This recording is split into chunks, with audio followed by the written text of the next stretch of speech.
الحمد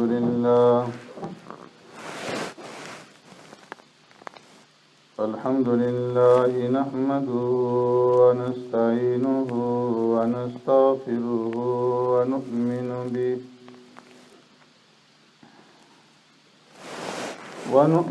به ونتوكل عليه ونعوذ بالله من شرور أنفسنا ومن سيئات أعمالنا من يهده الله فلا مضل له ومن يضلله فلا هادي له ونشهد أن لا إله إلا الله وحده لا شريك له ونشهد أن سيدنا وسندنا ونبينا ومولانا محمدا عبده ورسوله أرسله الله إلى كافة للناس بشيرا ونذيرا وداعيا إلى الله بإذنه وسراجا منيرا أما بعد فقد قال الله تبارك وتعالى في القرآن المجيد والفرقان الحميد فأعوذ بالله من الشيطان الرجيم بسم الله الرحمن الرحيم يسألونك عن الخمر والميسر قل فيهما اسم كبير ومنافع للناس وإثمهما أكبر من نفعهما صدق الله مولانا العظيم يا رب صل وسلم دائما أبدا على حبيبك خير الخلق كلهم هو الحبيب الذي ترجى شفاعته لكل هول من الأهوال مقتحم يسألونك عن الخمر والميسر اے محبوب صلی اللہ علیہ وسلم، یہ لوگ سوال کرتے ہیں آپ سے شراب کے بارے میں اور جوئے کے بارے میں۔ قل فیہما اسم کبیر، فرما دیجئے ان دونوں میں بہت بڑا گناہ ہے۔ ومنافع للناس، اور چند نفع بھی ہیں لوگوں کے لیے۔ وَإِثْمُهُمَا أَكْبَرُ مِن نَفْعِهِمَا، اور ان دونوں کا گناہ بڑا ہوا ہے ان دونوں کے نفع سے۔ آمنت باللہ وبآیاتہ،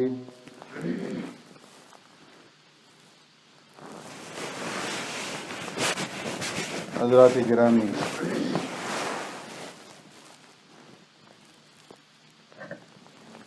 گزشتہ جمعہ میں نے عرض کیا تھا کہ زمانہ جاہلیت کے اندر شراب عام تھی، اور اس قدر عام تھی کہ جب کوئی بچہ پیدا ہو جاتا تو اس کے حلق کے اندر شراب ٹپکائی جاتی تھی، اسے شراب کی گٹھی دی جاتی تھی۔ پھر جب اس زمانہ اسلام آیا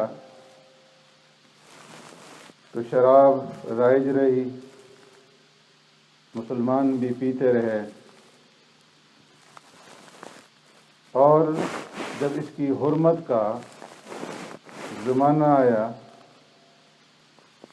تو اللہ تبارک و تعالیٰ نے یکا یک اچانک شراب کی حرمت کا حکم نازل نہیں فرمایا، بلکہ تدریجاً آہستہ آہستہ اللہ تبارک و تعالیٰ نے شراب کی حرمت کے بارے میں قرآن کریم کی آیات کا نزول فرمایا، اور 4 آیتیں اس سلسلے میں نازل ہوئیں۔ سب سے پہلے اللہ تبارک و تعالیٰ نے جب اس کو حرام کرنا چاہا تو ذہنوں کے اندر اشکالات اور سوالات پیدا فرمائے۔ سرکار دو عالم صلی اللہ علیہ وسلم جب ہجرت فرما کر مدینہ منورہ تشریف لے گئے تو فاروق اعظم اور حضرت معاذ ابن جبل اور دیگر صحابہ سوال لے کر کے سرکار دو عالم صلی اللہ علیہ وسلم کے پاس حاضر ہوئے کہ یا رسول اللہ صلی اللہ علیہ وسلم افتینا فی الخمر والمیسر فإنہما مذہبۃ للعقل ومسلبۃ للمال، کہ ہمیں شراب اور جوئے کے بارے میں فتویٰ دیجیے کہ یہ دونوں چیزیں ایسی ہیں کہ انسان کی عقل کو خراب کر دیتی ہیں، مال کو برباد کر دیتی ہیں۔ تو اس کے جواب میں اللہ تبارک و تعالیٰ نے اس آیت کریمہ کو نازل فرمایا، یسألونک عن الخمر والمیسر، اے محبوب آپ سے شراب اور جوئے کے بارے میں سوال کیا جا رہا ہے، تو آپ فرما دیجئے کہ ان دونوں میں بہت بڑا گناہ ہے۔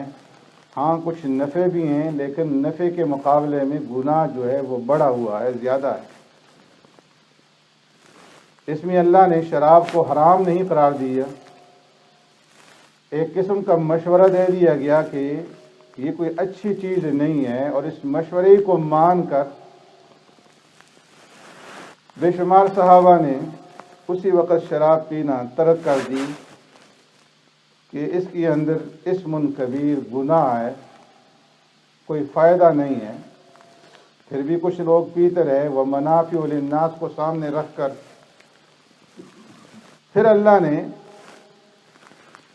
عبد الرحمن بن عوف رضی اللہ تعالیٰ عنہ کی دعوت کے موقع پر، جس کا ذکر کیا جا چکا ہے، دوسری آیت کریمہ نازل فرمائی، یا ایھا الذین آمنوا لا تقربوا الصلاة وانتم سکارى حتى تعلموا ما تقولون۔ اس آیت کریمہ کے نزول کے ساتھ نمازوں کے اوقات میں شراب حرام قرار دے دی گئی، گویا کہ 5 اوقات میں جو نمازوں کے اوقات ہیں ان میں شراب کو حرام قرار دے دیا گیا۔ اور اس آیت کریمہ کے نزول کے بعد ہزاروں صحابہ نے شراب ترک کر دی کہ جو چیز نماز کے وقت روک دی گئی ہے اس کے اندر کوئی فائدہ نہیں ہے۔ جو منشاء نبوت کو سمجھتے تھے کہ یہ چیز آگے جا کر کے ممنوع ہوگی، اللہ کو یہ پسند نہیں ہے، انہوں نے ترک کر۔ بعض لوگ پھر بھی پیتے رہے نمازوں کے اوقات کے علاوہ، یہاں تک کہ سعد بن ابی وقاص رضی اللہ تعالیٰ عنہ کا واقعہ پیش آیا، عتبان بن مالک رضی اللہ تعالیٰ عنہ کی دعوت کے موقع پر، کہ ایک انصاری نے اونٹ کا جبڑا اٹھا کر سعد بن ابی وقاص رضی اللہ تعالیٰ عنہ کو مارا، وہ زخمی ہوئے۔ پیارے پیغمبر صلی اللہ علیہ وسلم کے پاس شکایت لے کر کے گئے تو آپ صلی اللہ علیہ وسلم نے اللہ سے دعا فرمائی، اللہم انزل علینا فی الخمر بیانا شافیہ، کہ اللہ شراب کے بارے میں کوئی واضح حکم نازل فرما دیجئے۔ تو اللہ تبارک و تعالیٰ نے حرمت کا حکم نازل فرمایا اور فرمایا، یا ایھا الذین آمنوا انما الخمر والمیسر والانصاب والازلام رجس من عمل الشیطان فاجتنبوہ لعلکم تفلحون۔ اور اس آیت کریمہ کے نزول کے بعد شراب حرام قرار دے دی گئی، اور حرمت کا حکم نازل ہونے کے بعد جن کے ہاں 10 مٹکے تھے وہ توڑ دیے، جن کے ہاں 1 مٹکا تھا وہ بھی توڑ ڈالا، جو پی رہے تھے انہوں نے گرا دی، جو منہ تک لے گئے تھے انہوں نے وہیں سے واپس پھینک دی۔ اور یہاں تک کہ ایک صحابی جو شام سے لے کر کے آ رہے تھے، انہوں نے راستے میں ساری شراب کو انڈیل دیا، گرا دیا،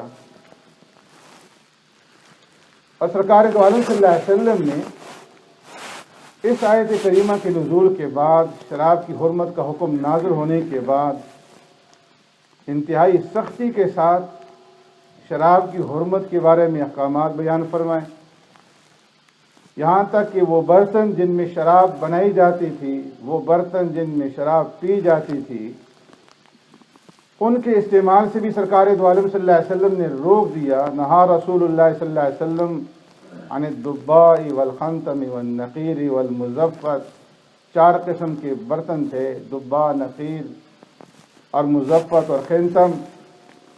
سرکار دو عالم صلی اللہ علیہ وسلم فرمایا کہ یہ برتن اب استعمال مت کرو، تاکہ کہیں ان کے استعمال سے شراب کی طرف ذہن نہ چلا جائے۔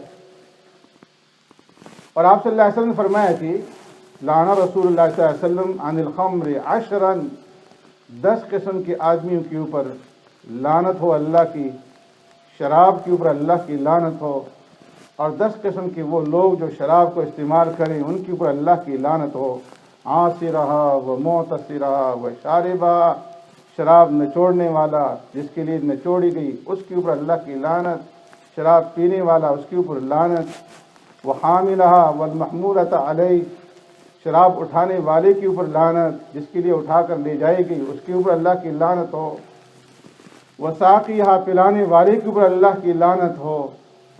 اور فرمایا کہ جو آدمی شراب کو بیچ رہا ہے وہ بائعہ، اس کے اوپر اللہ کی لعنت ہو، وآکل ثمنہا، جو اس کی کمائی کھاتا ہے اس کے اوپر اللہ کی لعنت ہو، اور والمشتری علیہا والمشتری لہ، جو خرید رہا ہے اور جس کے لیے خریدی جا رہی ہے اس کے اوپر اللہ کی لعنت۔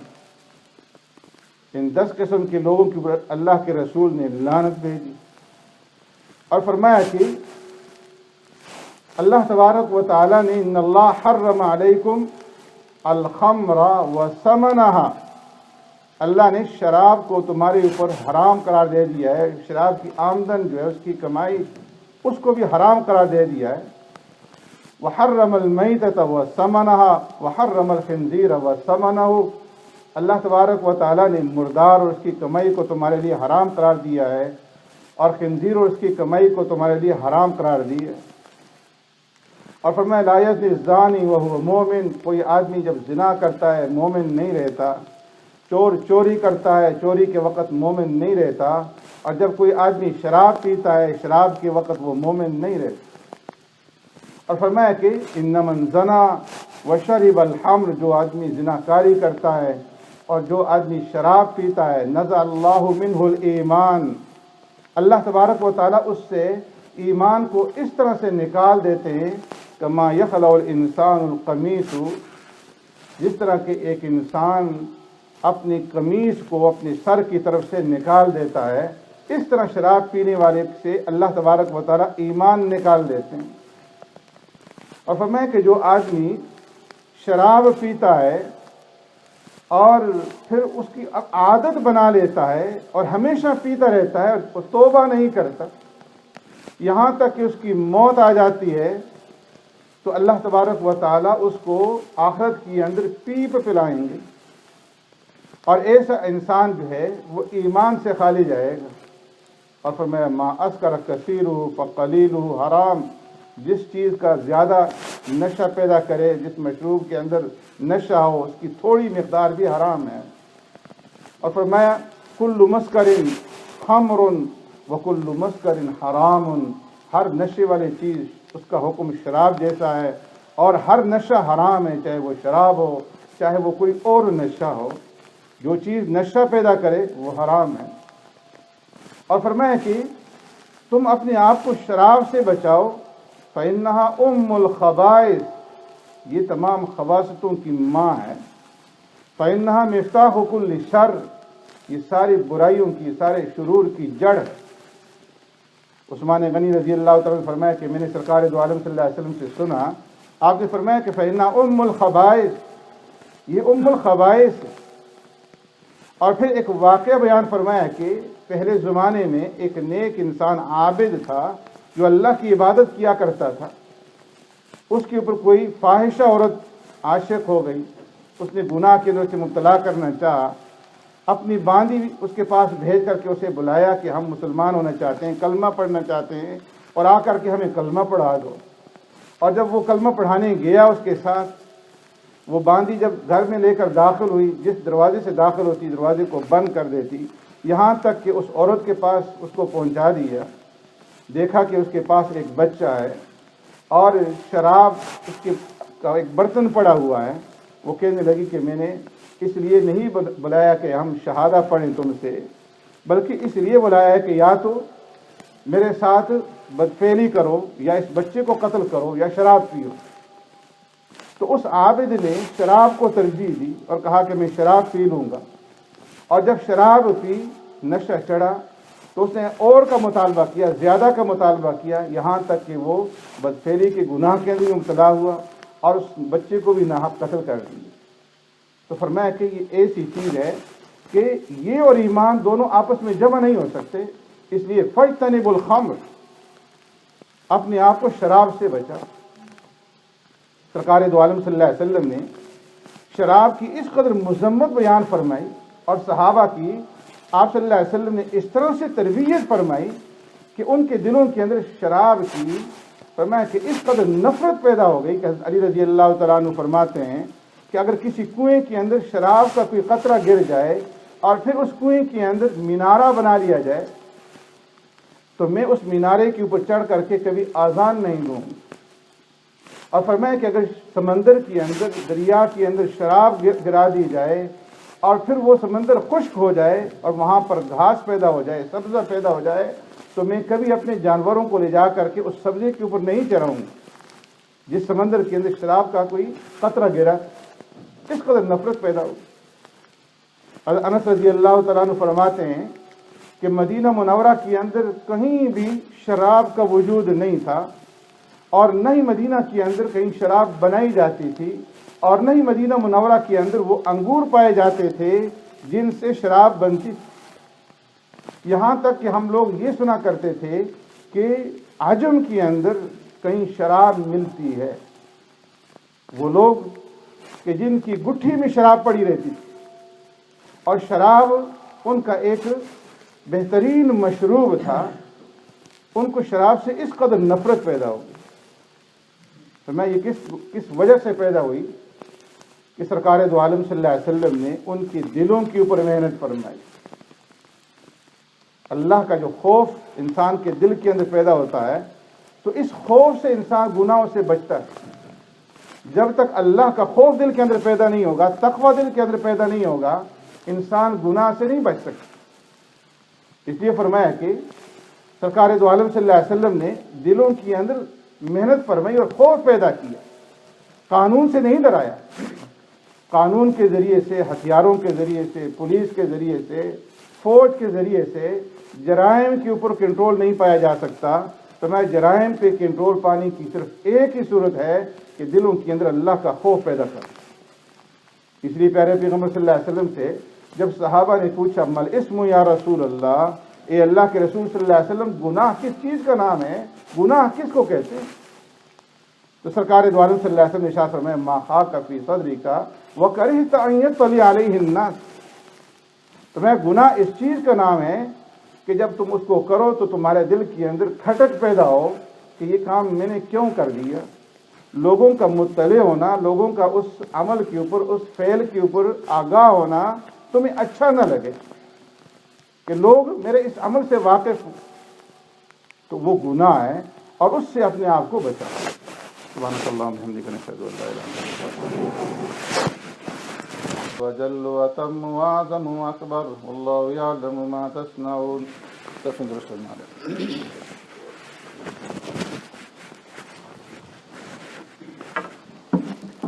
الله أكبر الله أكبر الله أكبر الله أكبر أشهد أن لا إله إلا الله أشهد أن لا إله إلا الله أشهد أن محمدا رسول الله أشهد أن محمدا رسول الله حي على الصلاة حي على الصلاة حي على الفلاح حي على الفلاح قد قامت الصلاة قد قامت الصلاة الله أكبر الله أكبر لا إله إلا الله.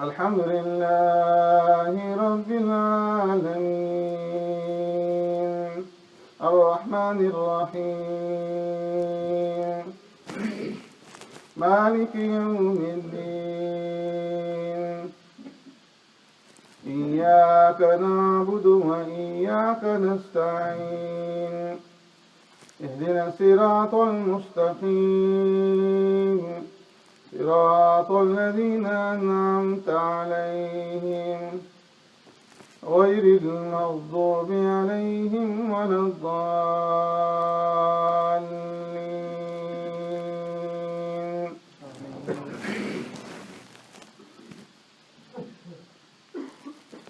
قد أفلح من تزكى وذكر اسم ربه فصلى بل تؤثرون الحياة الدنيا والآخرة خير وأبقى إن هذا لفي الصحف الأولى صحف إبراهيم وموسى.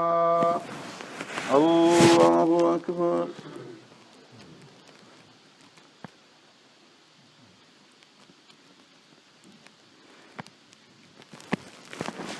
سمع الله لمن حمده.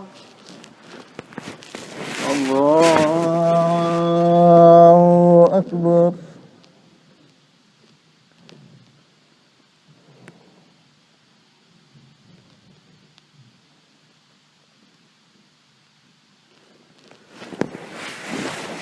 الله أكبر. الله أكبر.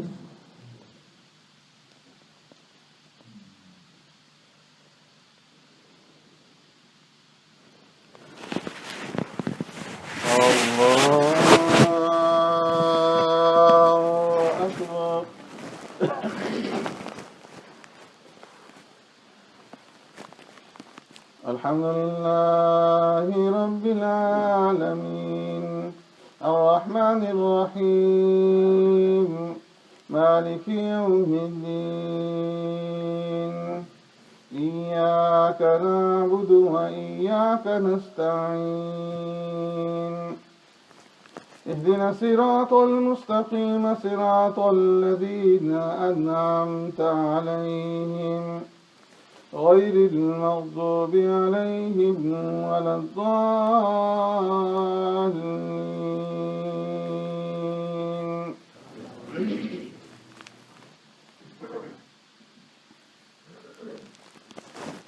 ألم نشرح لك صدرك ووضعنا عنك وزرك الذي أنقض ظهرك ورفعنا لك ذكرك فإن مع العسر يسرا إن مع العسر يسرا فإذا فرغت فانصب وإلى ربك فارغب.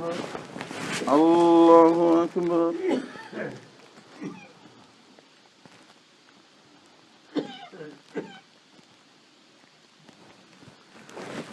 سمع الله لمن حمده. الله أكبر.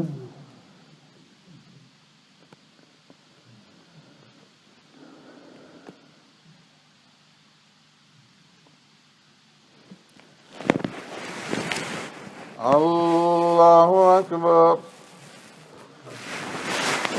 الله أكبر.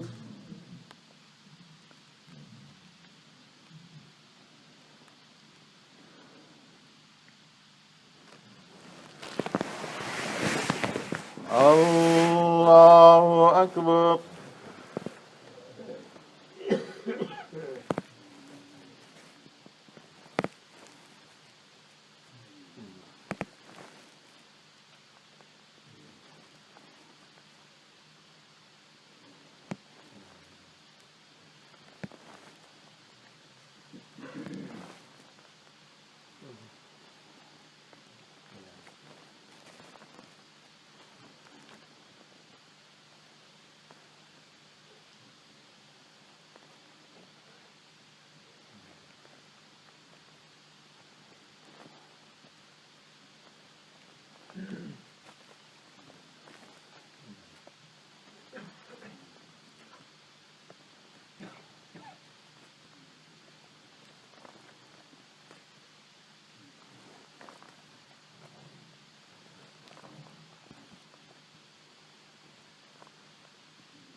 السلام عليكم ورحمة الله.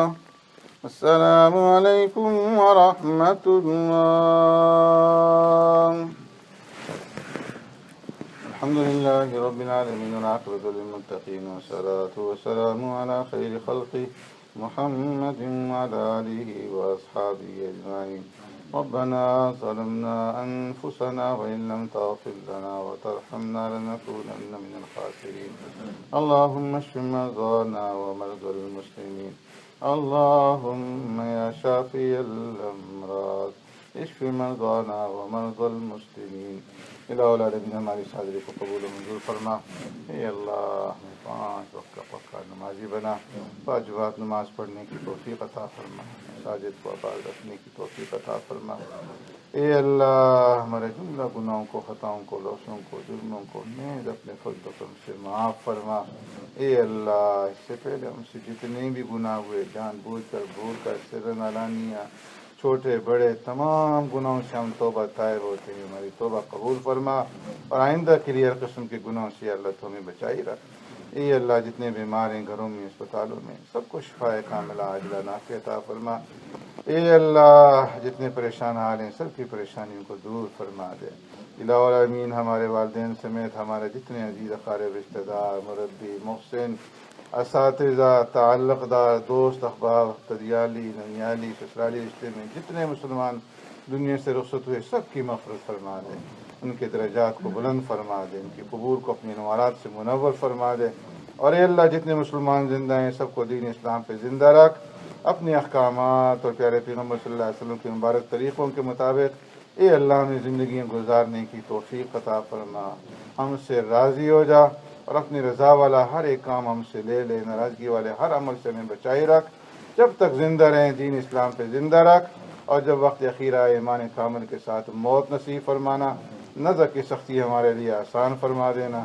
دنیا سے جائیں تو مرتے وقت ہماری زبانوں کے اوپر کلمہ طیبہ جاری فرما دینا. لا الہ الا اللہ محمد الرسول اللہ برحمتک یا ارحم الراحمین.